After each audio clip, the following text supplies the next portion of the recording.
This is designed to prevent wheel spin. When sensors detect the car's about to start skidding, they back off the power. Now, it's clever, but it's not foolproof. Let's start the experiment in this 370 horsepower supercharged Jaguar by turning the traction control off.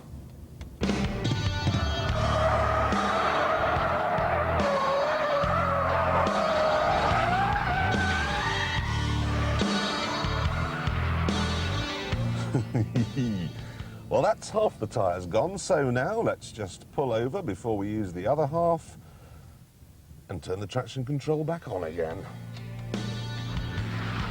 Obviously, there's no wheel spin when you set off, and it can be pretty handy on a greasy roundabout. But don't think of it as a get-out-of-jail-free card, because it isn't.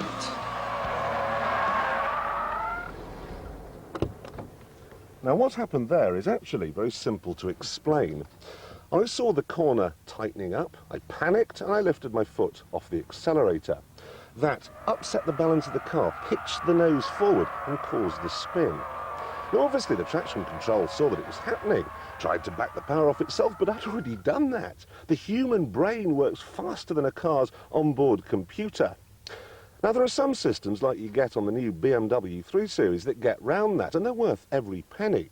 But most traction control systems, they're worth about a penny.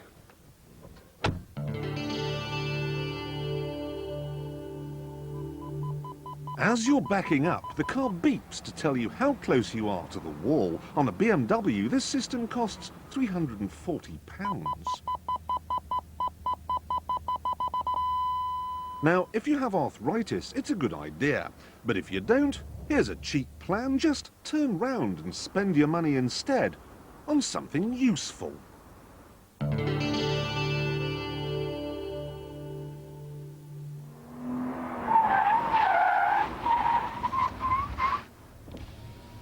Anti-lock brakes are vital, but there are some safety systems on the market today that are not so fantastic.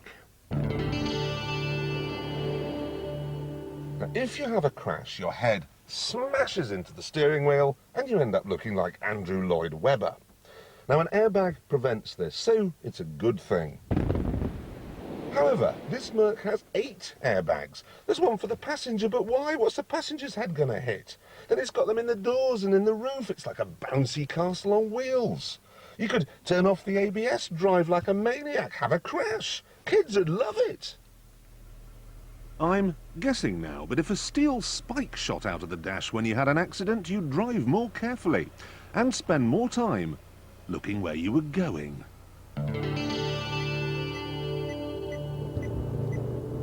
I mean, look at this. The Mercedes A-Class. It has every safety feature known to man. Unfortunately, the whole thing is let down by easily the most complicated stereo in the entire world. I want Radio 4. Morm. What is morm? On, ta, oh. Something in Egyptian. Oh, I've broken it. Oh, and now I appear to be driving off-road.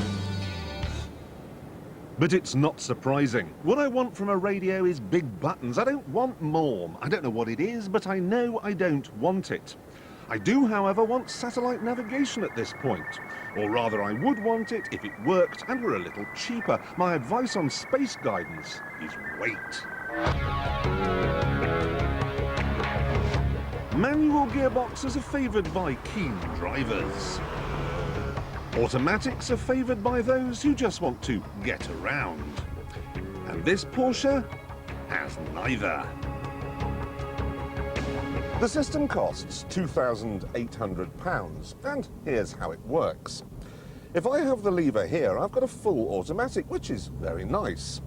If, however, I move it over here, I can now change gear using these buttons on the steering wheel. But why would I want to? If I want a manual, I'll buy a manual. This is like employing a cleaner and then doing all your own hoovering. It's mad! I mean, this car has cruise control. Get off. Stop it. What use is that? Cruise control only works if you live in Utah and work in Montreal. It's not quite so useful if you live in Woking and work in Bracknell. So-called semi-automatic gearboxes typify all that's wrong with current automotive thinking. It's an electronic button fest, a silicon fad. I mean, heated seats make you think that perhaps you've inadvertently messed your pants. Jeremy, you'll be pleased to know if you do go for So, the step-front if a gearbox, salesman AGS starts will to be standard. bombard you And with of course, techno also gobbledygook, standard is my automatic advice stability is control simple. and traction, and also CBC and DSC. Don't However, listen. Stop there. Why not add a little bit of double glazing, Jeremy? Or perhaps the high gloss... Or better still, put your fingers in your ears and hum as loudly as possible the theme tune from Postman Pat. Display would be a tremendous asset for the need-to-know information that you need on your driving. Lots of ready-to-hand information. Perhaps the multi-function sports steering wheel would come in handy, where you have the cruise control and the controls for your music system on the steering wheel. Or perhaps Servotronic power steering. Next week, Vicky Butler-Henderson on the snorty TVR Speed 6. I crash test to cut and shut motors the first time.